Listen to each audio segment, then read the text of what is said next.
मैं अपनी गर्लफ्रेंड की मौत वाले उसी दिन में फंस गया था। मैं चाहे जो भी करूं, उसे शाम 4 बजे ट्रक से कुचलकर मरने से नहीं बचा पाता था। मैंने तो यहाँ तक सोच लिया था कि उसके साथ मैं भी मर जाऊं ताकि ये अंतहीन चक्कर खत्म हो जाए, लेकिन उसका भी कोई फायदा नहीं हुआ। जब मैं 1000वीं बार जाकर टूटकर रो रहा था, तब मेरे पास लेटी मेरी गर्लफ्रेंड बिल्कुल शांत चेहरे से बोली, छोड़ दो, मैं तो मर मर कर अब थक चुकी हूँ। उसकी बात सुनकर मैं बुरी तरह चौंक गया। क्या तुम्हें भी सब पता है? वो धीरे से बोली, हाँ, आज तुम्हारा 1000वां लूप है, लेकिन मेरा 2500वां। क्या तुम मुझसे भी ज्यादा बार इस लूप में फंसी हो? तो फिर तुमने मुझे कभी बताया क्यों नहीं? उसने फीकी हंसी के साथ कहा, बताकर भी क्या बदल जाता, हम चाहे कुछ भी कर ले, शाम 4 बजे वाले उस ट्रक से बच नहीं सकते। मैं हर तरीका आजमा चुकी हूँ, यहाँ तक कि अगले दिन आने से पहले खुदकुशी भी कर चुकी हूँ, लेकिन फिर भी हर बार यहीं वापस जाग जाती हूँ। 1000 बार कोशिश करके हारने के बाद मैंने उम्मीद छोड़ दी थी। बाकी के 1000 से भी ज्यादा लूप में मैं बस अभिनय करती रही, ऐसा दिखाती रही जैसे मुझे कुछ पता नहीं। तुम्हारे साथ हर बार कोशिश करती रही, हर बार नाकाम होती रही और हर बार तुम्हें टूटते हुए देखती रही। मैं पूरी तरह सुन्न पड़ गया। क्या मतलब अभिनय? मैं एक बेवकूफ की तरह बार बार इस लूप को तोड़ने का तरीका ढूंढता रहा, हर बार तुम्हारी लाश को पकड़कर पागलों की तरह रोता रहा। क्या तुम्हें जरा भी दर्द नहीं हुआ? वो कुछ पल चुप रही, फिर धीरे से बोली, और मैं क्या करती? अगर मैं पहले ही तुम्हें सच बता देती तो तुम भी मेरी तरह पूरी तरह टूट जाते। कम से कम तुम्हें कोशिश करते देखकर मुझे लगता था कि अभी थोड़ी उम्मीद बाकी है। मैं थकी आवाज में बोला, तो क्या अब हम बस ऐसे ही जीते रहेंगे? हर दिन वही दिन दोहराएंगे, हर दिन तुम्हें मरते देखेंगे और फिर दोबारा जाग जाएंगे। रानी ने सिर झुकाकर लंबी सांस ली। मुझे नहीं पता आरव, 2500 बार मरने के बाद मैं अंदर से पूरी तरह खत्म हो चुकी हूँ। मैं तुम्हारे साथ बस इसलिए अभिनय करती रही ताकि तुम मेरी तरह जीने की आखिरी इच्छा भी न खो दो। इतना कहकर वो उठी और बाथरूम की तरफ चली गई, लेकिन मैं वहीं बैठा सोच में डूब गया। मुझे याद आया कि पिछले लूप में मैंने ट्रक ड्राइवर को रोकने की कोशिश की थी, लेकिन उसका कोई फायदा नहीं हुआ। ड्राइवर बदल गया था। अगर ड्राइवर को रोकना बेकार है तो मैं ट्रक को ही सड़क पर निकलने से रोक दूंगा। ये सोचते ही मैं शहर के पूर्वी इलाके में बने शर्मा लॉजिस्टिक पार्क पहुंच गया। मुझे उस ट्रक का नंबर याद था, उसके नंबर प्लेट के आखिरी अंक 886 थे। आखिरकार मुझे वो ट्रक मिल गया। मैंने जेब से पहले से तैयार रखा हुआ कटर निकाला और पूरी ताकत से टायर में घुसा दिया। सर! टायर तुरंत पिचक गया। उसी समय पीछे से एक गुस्से भरी आवाज आई, अबे कमीने, क्या कर रहा है तू? हमारी कंपनी की गाड़ी तोड़ रहा है? भागने की कोशिश मत कर, चल हमारे साथ सिक्योरिटी ऑफिस। इसके बाद 2 गार्ड मुझे पकड़कर जबरदस्ती ऑफिस बिल्डिंग की तरफ ले गए। मुझे लगा आज फिर मैं यहीं फंसा रहूंगा और शाम 4 बजे के बाद सब दोबारा रीसेट हो जाएगा, लेकिन तभी रानी अंदर आई। उसने आते ही हर गार्ड को सिगरेट का पैकेट पकड़ा दिया और धीरे धीरे उनसे कुछ बातें की। तब जाकर उनका रवैया थोड़ा नरम हुआ। चलो आज तुम्हारी गर्लफ्रेंड की वजह से छोड़ देते हैं, लेकिन टायर का पैसा भरना पड़ेगा। इसके बाद मैंने मरम्मत का पूरा पैसा दे दिया। जब हम सिक्योरिटी ऑफिस से बाहर निकले तब रानी ने बेबस होकर कहा, ये तरीका मैं बहुत पहले आजमा चुकी हूँ। 200वें लूप में मैंने चारों टायर फाड़ दिए थे, लेकिन कंपनी ने बगल से दूसरी ट्रक मंगवा ली और शाम 4 बजे मैं फिर भी समय पर मर गई। आरव, अब और बेकार कोशिश मत करो। लेकिन मैंने दांत भींचते हुए कहा, नहीं, मैं ऐसे हार नहीं मान सकता। अगर ट्रक और ड्राइवर को रोकना बेकार है तो मैं उस पूरे चौराहे को ही बर्बाद कर दूंगा। अगर सड़क ही बंद हो गई तो तुम्हें कुछ नहीं होगा। ये सोचते ही मैं पेट्रोल पंप गया और एक बड़ा डिब्बा पेट्रोल खरीद लिया। फिर मैं उस चौराहे पर पहुंचा जो अब मेरी हड्डियों तक में बस चुका था। अगर मैं यहाँ आग लगा दूं तो ट्रैफिक जाम हो जाएगा, पुलिस सड़क बंद कर देगी और फिर वो ट्रक यहाँ तक पहुँच ही नहीं पाएगा। मैंने मोबाइल देखा, 3:30 बजे थे, अभी भी समय था। मैंने धीरे धीरे पेट्रोल के डिब्बे का ढक्कन खोला। तेज पेट्रोल की बदबू हवा में फैल गई, लेकिन जैसे ही मैं पेट्रोल डालने वाला था अचानक मेरा फोन बज उठा। एक अनजान नंबर था। मैं कुछ पल के लिए रुक गया, फिर कॉल उठा ली। हेलो, क्या तुम आरव बोल रहे हो? फोन के दूसरी तरफ से एक बेहद परिचित आवाज आई, मैं रोहित बोल रहा हूँ। मैं तुरंत सन्न रह गया। ये आवाज मैं बहुत अच्छी तरह पहचानता था। वो मेरा सबसे करीबी दोस्त था, लेकिन वो तो विदेश में था ना। और सबसे बड़ी बात, इतने सारे लूप में वो कभी एक बार भी सामने नहीं आया था। क्या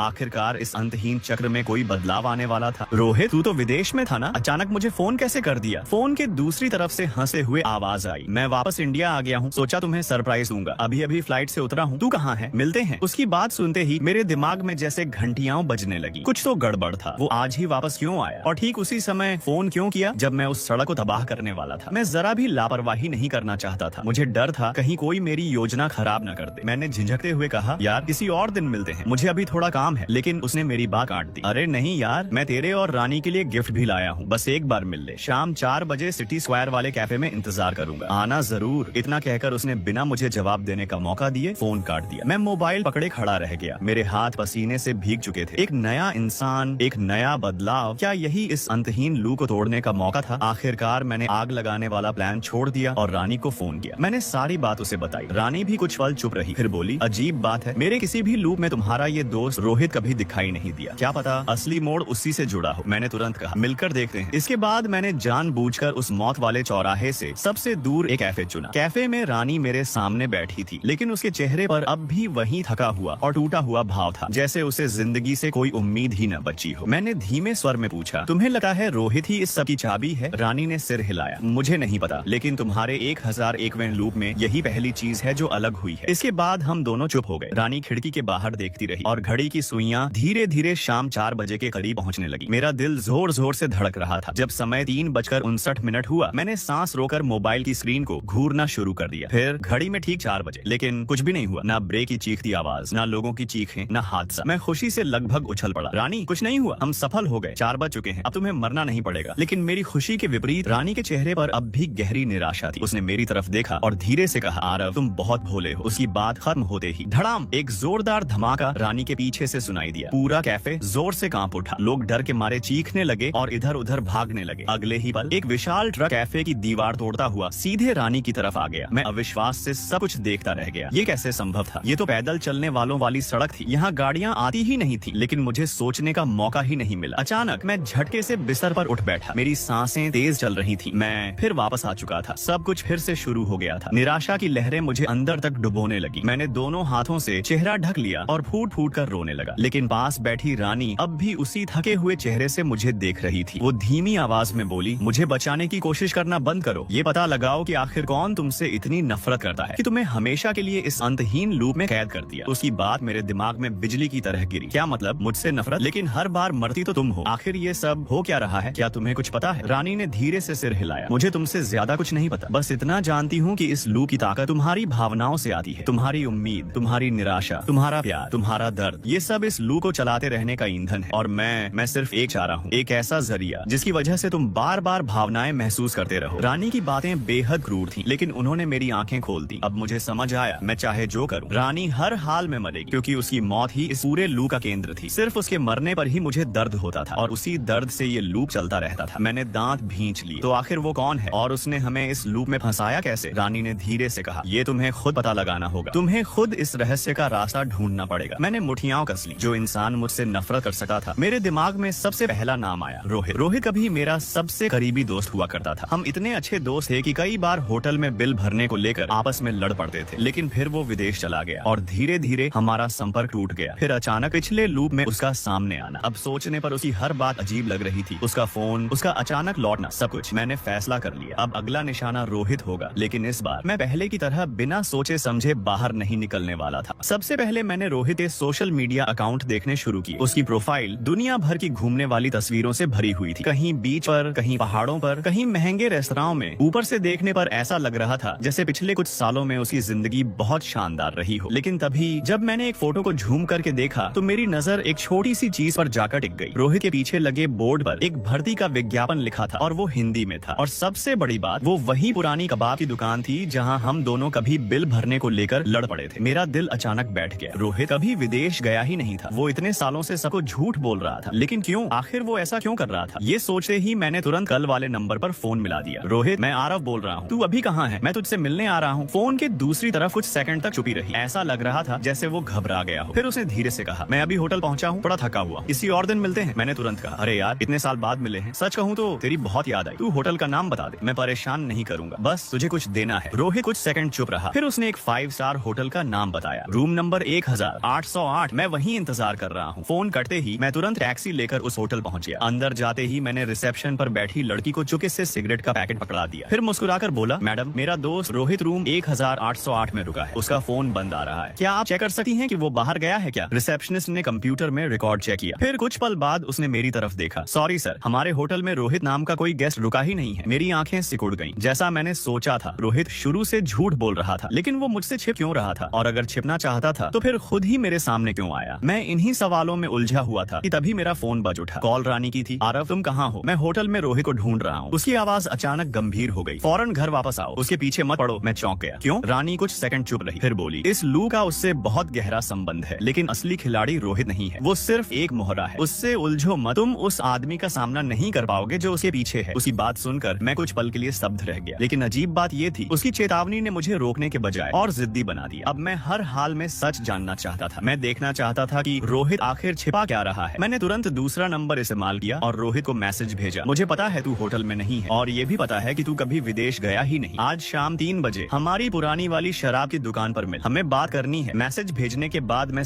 सीधे उस पुराने बार में जाकर बैठ गया। 3 बजने में 10 मिनट बाकी थे, तभी दरवाजा खुला। रोहित अंदर आया, लेकिन इस बार उसके चेहरे की घबराहट साफ दिखाई दे रही थी। वो मेरे सामने आकर बैठ गया, लेकिन मेरी आंखों में देखने की हिम्मत नहीं कर पा रहा था। कुछ देर चुप रहने के बाद उसने धीमे स्वर में पूछा, आरव तुम्हें ये सब कैसे पता चला? मैं ठंडी आवाज में बोला, अगर किसी को सच छिपाना है तो इतने घटिया झूठ नहीं बोलने चाहिए। लेकिन तूने सबको ये क्यों कहा कि तू विदेश चला गया? मैंने हल्का सा हंसते हुए कहा, क्या सिर्फ इसलिए कि एक बार बिल भरने की लड़ाई में मैंने तुझे पीट दिया था, तू मुझसे डरकर भाग गया? रोहित ने तुरंत सिर हिलाया, नहीं ऐसी बात नहीं है। सच कहूँ तो उस दिन तू बिल भरने पर अड्डा हुआ था और अंदर से मैं खुश था। मैंने उसकी आंखों में देखते हुए पूछा, तो फिर क्यों विदेश जाने का झूठ क्यों बोला? तू आखिर किससे भाग रहा था या फिर किस चीज की तैयारी कर रहा था? कुछ सेकंड तक वो चुप बैठा रहा, फिर अचानक उसकी आंखों में दबा हुआ गुस्सा बाहर आने लगा। हाँ, मैं तुम्हें देखना ही नहीं चाहता था। मैं इस शहर में नहीं रहना चाहता था जहाँ हर जगह तुम हो। आरव, तुम्हारे पास सब कुछ था, प्यार करने वाले माँ बाप, अच्छी नौकरी और अब रानी भी। आखिर सारी अच्छी चीजें तुम्हें ही क्यों मिली? मैं तुमसे नफरत करता हूँ। मैं चाहता था कि तुम भी मेरी तरह सब कुछ खो दो। मैं चाहता था कि तुम भी अकेले रह जाओ। उसकी आवाज कांपने लगी। कई बार तो मैंने ये तक सोचा कि उस एक्सीडेंट में मरने वाली रानी नहीं बल्कि तुम होते। मैंने मेज पर मुट्ठी मार दी। तो ये सब तुमने किया है? तुमने ही मुझे और रानी को इस लूप में फंसाया ताकि मैं बार बार उसे खोने का दर्द महसूस करता रहूं? रोहित ने तुरंत सिर हिलाया, नहीं, मैं सिर्फ तुमसे नफरत करता हूँ। मैं सिर्फ तुम्हें टूटते हुए देखना चाहता था, लेकिन मेरे पास इतनी ताकत नहीं कि किसी को टाइम लूप में फंसा सकूं। मैंने दांत भींच लिए। अब भी झूठ बोलोगे? रानी ने कहा था कि तुम सिर्फ एक मोहरा हो, लेकिन अब समझ आया तुम मोहरा नहीं हो। तुमने खुद अपनी मर्जी से किसी का साथ दिया है, क्योंकि तुम मुझसे इतनी नफरत करते हो कि मुझे इस नरक में धकेलने के लिए किसी का भी इस्तेमाल कर सकते हो। रोहित ने धीरे धीरे सिर झुका लिया। कुछ पल बाद वो टूटी हुई आवाज में बोला, हाँ, मेरा इस्तेमाल किया गया था। एक आदमी मेरे पास आया था। उसने कहा कि वो तुमसे बदला लेने में मेरी मदद करेगा। वो चाहता था कि तुम भी सब कुछ खोने का दर्द महसूस करो, और मैं तुम्हें हमेशा दर्द में देखना चाहता था। इसलिए मेरे पास मना करने की कोई वजह नहीं थी। वो आदमी आखिर है कौन और उसने हमें इस लूप में फंसाया कैसे? जल्दी बताओ। रोहित घबराई हुई आवाज में बोला, मुझे सच में नहीं पता वो कौन है। वो हमेशा मुझसे अनजान नंबर से बात करता था। उसी ने मुझे कहा था कि तुम्हारे खास लूप में तुम्हें फोन करूं, तुम्हें सिटी स्क्वायर बुलाऊं और विदेश जाने का झूठ बोलूं ताकि तुम्हारी सारी योजनाएं बिगड़ जाए। वो चाहता था कि तुम हमेशा उम्मीद और निराशा के बीच झूलते रहो। मैंने गहरी सांस ली, फिर उसकी तरफ देखते हुए कहा, रोहित, तुम्हारा भी इस्तेमाल हुआ है। उस आदमी ने तुम्हें सिर्फ मुझे तकलीफ देने के लिए मोहरे की तरह इस्तेमाल किया। अगर तुमने अब भी सच नहीं बताया तो आगे चलकर तुम भी हमारी तरह इस नरक में फंस जाओगे। अगर तुम्हारे अंदर जरा सी भी इंसानियत बची है तो अच्छे से सोचो। क्या तुम्हें कोई और छोटी सी बात याद है? शायद वही इस लूप को तोड़ने की चाबी हो। लेकिन रोहित कुछ नहीं बोला। मैं बिना पीछे देखे बार से बाहर निकल आया, लेकिन मेरे दिमाग में अब भी अंधेरा ही था। हर सुराग आकर टूट जा रहा था। अब मैं उस असली इंसान को कहाँ ढूंढूं जो मुझसे इतनी नफरत करता था? मैं खोया हुआ सड़क पर चल रहा था कि अचानक एक बुजुर्ग आदमी से टकरा गया। उसकी टोकरी जमीन पर गिर गई और सारे फल सड़क पर बिखर गए। वो गुस्से में चिल्लाया, चलना नहीं आता क्या? आंखें हैं या नहीं? मैं तुरंत झुक गया। सॉरी बाबा, मैं उठाता हूँ। मैं जल्दी जल्दी फल उठाने लगा, लेकिन तभी जब मैंने एक सेब उठाया तो मेरी उंगलियां किसी ठंडी और सख्त चीज से टकराईं। वो हथेली के आकार का एक अजीब धातु का उपकरण था। उसकी सतह पर अजीब सी चमक थी, जैसे कोई हाईटेक मशीन हो। मैं उसे ध्यान से देखने ही वाला था कि तभी बूढ़े आदमी ने झपटा मारकर वो चीज मेरे हाथ से छीन ली। उसने गिरे हुए फलों की भी परवाह नहीं की, बस बड़बड़ाते हुए जल्दी जल्दी वहाँ से चला गया। मैं उसकी जाती हुई पीठ को देखता रहा और अचानक वो मुझे जाना पहचाना लगा। तभी मुझे याद आया, वो हमारे अपार्टमेंट का सफाई कर्मचारी था। मैंने उसे कई बार देखा था, लेकिन कभी उससे बात नहीं की। सच तो ये था, मैंने उसे कभी ध्यान से देखा तक नहीं था। वो ऐसा इंसान था जिसे मैंने हमेशा नजरअंदाज किया। ये सोचते ही मेरा दिल तेजी से धड़कने लगा। अगला लूप शुरू होते ही मैं रोहित के पास नहीं गया, सीधे अपने अपार्टमेंट के मैनेजमेंट ऑफिस पहुंच गया। मैंने रिसेप्शन पर बैठे मैनेजर से कहा, मुझे हमारी बिल्डिंग के सफाई कर्मचारी की जानकारी चाहिए। मैनेजर एक अधेड़ उम्र का आदमी था। उसने शक भरी नजर से मुझे देखा। सर, ये हमारे स्टाफ की प्राइवेट जानकारी है, हम ऐसे नहीं दे सकते। मैंने बिना कुछ बोले सिगरेट का पैकेट निकालकर उसकी तरफ बढ़ा दिया। वैसे भी इस लूप में मेरी सिगरेट कभी खत्म नहीं होती थी। मैं मुस्कुराकर बोला, उन्होंने पिछली बार मेरा खोया हुआ वॉलेट ढूंढने में मदद की थी। मैं बस उन्हें धन्यवाद कहना चाहता हूँ और थोड़ा इनाम भी देना चाहता हूँ। मैनेजर तुरंत नरम पड़ गया। उसने कंप्यूटर खोलते हुए कहा, उस सफाई कर्मचारी का नाम है विजय शर्मा। कुछ ही देर में उसने मुझे उसका पता और फोन नंबर दे दिया। उसके बाद मैं सीधे उस पते पर पहुंच गया। विजय शर्मा एक बेहद पुराने और टूटे फूटे मोहल्ले में रहता था, लेकिन मैं तुरंत उसके घर नहीं गया। पहले मैंने इंटरनेट पर उसका नाम सर्च किया। कुछ ही सेकंड बाद 1 साल पुरानी खबर सामने आ गई। थके हुए ट्रक ड्राइवर की दुर्घटना में मौत। परिवार ने कंपनी पर कर्मचारियों का शोषण करने का आरोप लगाया। खबर की तस्वीर में एक बूढ़ा आदमी जमीन पर बैठकर रो रहा था। वो विजय शर्मा था और हादसे में मरने वाला ट्रक ड्राइवर उसका पोता था। मैंने तुरंत पूरी खबर पढ़नी शुरू की। रिपोर्ट के अनुसार दुर्घटना का कारण ड्राइवर की गलती बताया गया था। परिवार ने कंपनी पर केस भी किया था, लेकिन वो केस हार गए। फिर मेरी नजर खबर की आखिरी लाइन पर गई। उस ट्रांसपोर्ट कंपनी का नाम था गैलेक्सी लॉजिस्टिक्स और ये रानी के पिता की कंपनी थी। उसी पल सारे टुकड़े जुड़ गए। अब मुझे समझ आ गया था कि ये टाइम लूप आखिर क्यों बनाया गया था। ये मुझसे नफरत की वजह से नहीं था, बल्कि रानी और उसके पूरे परिवार से बदला लेने के लिए था। ये एक देर से लिया गया भयानक बदला था। विजय शर्मा चाहता था कि रानी बार बार ट्रक से कुचलकर मरे, ताकि उसके पिता भी अपने सबसे प्यारे इंसान को खोने का दर्द महसूस करे। और मैं तो बस इस आग में फंसा हुआ एक बेगुनाह इंसान था। लेकिन तभी मेरे दिमाग में अचानक रानी की बात गूंज उठी। इस लूप का ईंधन तुम्हारी भावनाएं हैं। अगर बदला सिर्फ रानी से लेना था तो इस लूप में फंसना उसे चाहिए था। फिर ये सब मेरे साथ क्यों हो रहा था, जब तक मेरा भी इस हादसे से कोई गहरा संबंध न हो। मैंने तुरंत इंटरनेट पर उस पुराने ट्रक एक्सीडेंट की पूरी जानकारी ढूंढनी शुरू की। मरने वाले ड्राइवर का नाम था अमन, और उसी पल मेरे दिमाग में एक बहुत पुरानी याद बिजली की तरह कौंध गई। अमन वो मेरा कॉलेज का दोस्त था। अब मुझे सब समझ आ चुका था। ये टाइम लूप सिर्फ रानी के लिए नहीं बनाया गया था, ये मेरे लिए भी खास तौर पर तैयार किया गया था। विजय शर्मा रानी के परिवार से नफरत करता था, लेकिन उससे भी ज्यादा वो मुझसे नफरत करता था। उसकी नजर में मैं वो इंसान था जिसने उसके पोते अमन को मरने के लिए छोड़ दिया, और उसकी मौत के बाद आराम से उसके दुश्मन की बेटी से प्यार करने लगा। इसलिए उसने मुझे सजा देने के लिए ये तरीका चुना। वो चाहता था कि मैं हमेशा उसी दिन में फंसा रहूं जिस दिन मेरी प्रेमिका मरती है, ताकि मैं हमेशा उम्मीद और निराशा के बीच लड़ता रहूं। ये सोच इतनी जहरीली, इतनी टेढ़ी और डरावनी थी कि मेरा शरीर कांप उठा। मैं तुरंत विजय शर्मा के घर पहुंच गया। मैंने दरवाजा खटखटाया, दरवाजा खुला और सामने वही था। मुझे देखते ही वो कुछ पल के लिए चौंका, लेकिन अगले ही सेकंड उसके चेहरे पर नफरत साफ दिखाई देने लगी। तू यहाँ क्या करने आया है? मैंने शांत आवाज में कहा। विजय अंकल, हमें बात करनी होगी। उसने तुरंत दरवाजा बंद करना चाहा, लेकिन मैंने हाथ लगाकर दरवाजा रोक लिया। वो गुस्से में बोला, मेरी तेरे जैसे एहसान फरामोश से कोई बात नहीं है। मैंने उससे बहस नहीं की, बस अपने बैग से एक पुरानी तस्वीर निकाली और उसकी तरफ बढ़ा दी। वो मेरी और अमन की कॉलेज वाली फोटो थी। तस्वीर में हम दोनों हंस रहे थे। विजय शर्मा ने जैसे ही फोटो देखी, उसका पूरा शरीर कांप उठा। उसने झटके से तस्वीर मेरे हाथ से छीन ली। उसकी धुंधली आंखें आंसुओं से भर गईं। कांपती आवाज में वो बोला, तेरे पास अभी भी ये फोटो है? तुझे शर्म नहीं आती इसे संभाल कर रखते हुए? मैंने धीरे से कहा, मुझे सच में नहीं पता था कि अमन मर चुका है। वो अचानक चिल्ला उठा, कैसे नहीं पता था? जब तू अपनी चमकदार जिंदगी में खो गया तो तुझे मेरे पोते की याद कैसे रहती? जब तेरे पास कॉलेज की फीस देने तक के पैसे नहीं थे, तब अमन ने तेरी मदद करने के लिए सूदखोरों से कर्ज लिया था, लेकिन फिर ब्याज बढ़ता गया। कॉलेज खत्म होने के बाद वो अकेला सारा कर्ज चुकाने में लग गया। दिन रात ट्रक चलाता रहा और आखिर में अपनी जान दे बैठा। उसकी आंखों में आंसू और नफरत दोनों थे। और तू उसी आदमी की बेटी के साथ प्यार कर रहा था जिसकी कंपनी ने मेरे पोते की जान ली। आरव, क्या तेरा दिल पत्थर का है? उसकी हर बात मेरे सीने में कील की तरह चुभ रही थी, लेकिन मेरे पास कोई जवाब नहीं था। उसकी नजर में मैं सचमुच एक गुनहगार था। मैंने धीरे से कहा, मुझे माफ कर दीजिए, लेकिन वो गुस्से से कांप उठा। मुझे तेरी माफी नहीं चाहिए, मुझे चाहिए कि तू दर्द महसूस करे। मैं चाहता हूँ कि तू जिंदगी भर याद रखे कि अमन कैसे मरा था। मैं चाहता हूँ कि तू हर दिन अपनी अमीर गर्लफ्रेंड को अपनी आंखों के सामने मरते हुए देखे। मैंने उसी आंखों में देखते हुए कहा, तो आखिरकार आपने मान लिया, ये टाइम लूप आपने ही बनाया है ना? विजय शर्मा कुछ पल चुप रहा, फिर उसके चेहरे पर एक डरावनी मुस्कान फैल गई। हाँ, तो क्या हुआ? इसके बाद उसने जेब से वही अजीब धातु वाला उपकरण निकाला जो उस दिन उसकी टोकरी में गिरा था। उस मशीन से अब भी वही रहस्यमयी चमक निकल रही थी। वो उसे कसकर पकड़ते हुए बोला, ये टाइम रिवर्स डिवाइस है, यही मेरा बदला है। जब तक ये मशीन चलती रहेगी तुम दोनों कभी इस लूप से बाहर नहीं निकल पाओगे। मैंने गहरी सांस ली, फिर शांत स्वर में कहा, विजय अंकल, आप सोचते हैं कि इस मशीन से दूसरों को सजा दे रहे हैं, लेकिन असल में आप खुद भी इसके कैदी बन चुके हैं। आप भी उसी दर्द को बार बार जी रहे हैं। ये तकनीक के गलत इस्तेमाल का नतीजा है। लेकिन वो जोर से हंस पड़ा। तो क्या हुआ? ये तुम लोगों की सजा है। अगर मुझे भी इस दर्द में जीना पड़े तो भी मुझे मंजूर है। मैंने उसकी तरफ देखते हुए कहा, हाँ, आपने अपने दुश्मनों को दर्द दिया, आप सफल हो गए, लेकिन मैं आज यहाँ आपसे लूप खत्म करवाने नहीं आया, मैं आपको सच बताने आया हूँ। वो चौंक गया। मैंने धीरे धीरे कहा, अमन की मौत के असली जिम्मेदार रानी के पिता नहीं थे। असल में उसकी मौत के पीछे सबसे बड़ा हाथ आपका था। उसका चेहरा पल भर में सफेद पड़ गया। बकवास बंद कर, मेरे पोते को उस कंपनी ने मारा। इस मशीन का उससे क्या लेना देना? मैंने उसकी आंखों में देखते हुए कहा, क्योंकि आपने नफरत में अंधे होकर इस अधूरी तकनीक का इस्तेमाल किया। आपने समय की मूल धारा को बिगाड़ दिया। आपका बदला सिर्फ एक हादसा नहीं बना, उसने हम सबको इस अंतहीन कारण और परिणाम के पिंजरे में कैद कर दिया। विजय शर्मा एक कदम पीछे हट गया। उसके हाथ कांपने लगे। नहीं, ऐसा नहीं हो सकता। मैंने उसी मशीन की तरफ इशारा किया। ये कोई साधारण हाईटेक मशीन नहीं है, ये एक छोड़ी हुई तकनीक है जिसे लोग भाग्य बंधन यंत्र कहते थे। पुराने समय में इसे साझा श्राप का वैज्ञानिक रूप माना जाता था। इस मशीन को चलाने के लिए दो चीजों की जरूरत होती है। पहली, श्राप देने वाले इंसान की गहरी नफरत, और दूसरी चीज, उस इंसान की गहरी भावना जिसका संबंध श्राप झेलने वाले से हो। मैंने विजय शर्मा की आंखों में देखते हुए कहा, आपने गैलेक्सी लॉजिस्टिक्स के लिए अपनी नफरत और अमन के लिए मेरी पुरानी दोस्ती, इन दोनों को मिलाकर इस टाइम लूप की नींव बनाई। लेकिन आपको एक बात नहीं पता थी, ये अधूरी तकनीक बहुत खतरनाक प्रतिक्रिया पैदा करती है। ये लूप को चलाने के लिए श्राप देने वाले इंसान के सबसे करीबी खून के रिश्तेदार की जीवन शक्ति खींचती है। जिस दिन अमन का एक्सीडेंट हुआ, क्या वही दिन नहीं था जब आपको ये मशीन मिली थी और आपने पहली बार इसे इस्तेमाल करने की कोशिश की थी। विजय शर्मा का चेहरा पूरी तरह सफेद पड़ चुका था। उसके होंठ कांप रहे थे। वो धीरे धीरे जमीन पर बैठ गया, जैसे उसके शरीर की सारी ताकत खत्म हो गई हो। नहीं, ऐसा नहीं हो सकता। जिस आदमी ने मुझे ये मशीन बेची थी उसने कहा था कि इससे सिर्फ तुम लोगों की जिंदगी बर्बाद होगी, अमन को कुछ नहीं होगा। उसने कहा था इसका कोई नुकसान नहीं है। मैंने ठंडी आवाज में कहा वो कोई वैज्ञानिक नहीं था, बस तुम्हारी नफरत का फायदा उठाने वाला ठग था। ऐसी तकनीक पर बहुत पहले रोक लग चुकी है। अमन की मौत कोई हादसा नहीं थी और सिर्फ कंपनी की गलती भी नहीं थी। असल में तुमने अपनी नफरत के लिए खुद अपने पोते की बलि चढ़ा दी। ये सुनते ही विजय शर्मा पूरी तरह टूट गया। उसने मेरी और अमन की तस्वीर को सीने से लगा लिया और बच्चों की तरह फूट फूट कर रोने लगा। असल में साझा श्राप, भाग्य बंधन और प्रतिक्रिया वाली सारी बातें मैंने एक पुरानी रहस्यमयी कहानी की किताब में पढ़ी थी। मैं बस उसके अंदर छिपे डर, अंधविश्वास और अपराध बोध पर दांव खेल रहा था और अब लग रहा था मैं जीत चुका था। कुछ देर बाद विजय शर्मा ने सिर उठाया। उसकी आंखों में पहली बार नफरत नहीं बल्कि टूटन थी। वो कांपती आवाज में बोला, तो इस लू को खत्म कैसे किया जाए? मैंने उसकी हथेली में पकड़ी मशीन की तरफ देखा। बहुत आसान है, इसे तोड़ दीजिए। वो अचानक रुक गया। लेकिन अगर ये मशीन टूट गई तो क्या रानी सच में मर जाएगी? मैं कुछ सेकंड चुप रहा, फिर धीरे से बोला, मुझे नहीं पता, हो सकता है लूप खत्म होते ही उसकी मौत सच बन जाए। शायद यही उसकी किस्मत हो। लेकिन तब तुम, मैं और इस लूप में फंसे बाकी सारे लोग आजाद हो जाएंगे। मैंने उसकी आंखों में देखते हुए कहा, विजय अंकल, अब सबको जाने दीजिए, खुद को भी। अमन कभी नहीं चाहता कि आप ऐसे जिए। मेरी बात सुनकर विजय शर्मा ने धीरे धीरे सिर हिला दिया। समय बीता गया और देखते ही देखते फिर वही शाम आ गई। 3:50 बजे। मैं और रानी उस परिचित चौराहे पर खड़े थे। मेरे हाथ में वो टाइम रिवर्स डिवाइस थी और मेरी उंगलियां घबराहट से कांप रही थी। लेकिन मेरे पास खड़ी रानी अब भी हल्की मुस्कान लिए हुए थी। उसने मेरी तरफ देखा। फैसला कर लिया? मैंने भारी आवाज में कहा। रानी, मुझे माफ कर दो। मैंने पूरी कोशिश की लेकिन शायद यही आखिरी तरीका है। रानी मुस्कुराई। माफी तुम्हें नहीं, मुझे मांगनी चाहिए। मैंने ही तुम्हें इस सब में खींच लिया। इतना कहकर वो धीरे धीरे सड़क के बीचों बीच जाकर खड़ी हो गई और मैंने अपनी पूरी ताकत लगाकर उस मशीन को जमीन पर दे मारा। धड़ाम! मशीन टूटकर बिखर गई। इसके बाद हम दोनों बस इंतजार करने लगे। मैंने जानबूझकर समय नहीं देखा। मुझे डर था कि कहीं वही सब दोबारा शुरू न हो जाए। कुछ मिनट बीते, फिर और समय बीत गया और इस बार मुझे पूरा यकीन था 4 बजे से ज्यादा हो चुका है। मैंने कांपते हाथों से मोबाइल निकाला। स्क्रीन पर समय था 4:20 PM। मेरे अंदर खुशी का विस्फोट हो गया। 20 मिनट। इस बार रानी 4 बजे के बाद भी जिंदा थी। इसका मतलब लूप सचमुच खत्म हो चुका था। मैं खुशी से रानी की तरफ मुड़ने ही वाला था कि तभी दूर से एक ट्रक की जोरदार आवाज गूंजी। भ्राम! मैंने घबराकर सड़क की तरफ देखा। एक तेज रफ्तार ट्रक हमारी तरफ बढ़ रहा था। सड़क के बीच खड़ी रानी ने आखिरी बार मेरी तरफ देखा। उसकी आंखों में एक अजीब सी शांति थी। मुक्ति और बिछड़ने का दर्द दोनों साथ। अगले ही पल धड़ाम! ट्रक ने उसे जोरदार टक्कर मारी और उसका शरीर हवा में उछल गया। मैं पत्थर की तरह वहीं खड़ा रह गया। मेरी आंखों के सामने सब कुछ खत्म हो चुका था लेकिन मेरे दिमाग में सिर्फ एक सवाल घूम रहा था। हर बार रानी ठीक 4 बजे मरती थी, तो इस बार 4:20 पर क्यों? क्या विजय शर्मा भी मेरे साथ खेल खेल रहा था? क्या सच में कोई टाइम मशीन थी भी या नहीं? और तभी मुझे अचानक सब समझ आ गया। रानी शुरू से सब जानती थी। उसे पता था कि मैं जो कुछ कर रहा हूँ वो शायद बेकार है। फिर भी वो हर बार मेरा साथ देती रही, मेरे साथ अभिनय करती रही, सिर्फ इसलिए क्योंकि वो मुझे पूरी तरह टूटे हुए नहीं देख सकती थी। अगले ही पल मैं फिर झटके से बिस्तर पर उठ बैठा। मेरी सांसें तेज चल रही थी। मैंने तुरंत बगल में देखा। रानी वहीं सो रही थी लेकिन इस बार उसके चेहरे पर वो थकान, वो निराशा, वो दर्द नहीं था। सिर्फ गहरी नींद में सोई हुई एक शांत लड़की थी। मैंने कांपते हाथों से मोबाइल उठाया। समय देकर मेरी आंखें फैल गईं। रात का 1 बज रहा था। ये समय तो उस लू के शुरू होने से भी बहुत आगे था। मैं पूरी तरह उलझ चुका था। अब मुझे समझ नहीं आ रहा था क्या ये सब सिर्फ एक सपना था या क्या मैंने सचमुच उस अंतहीन टाइम लू को खत्म कर दिया था।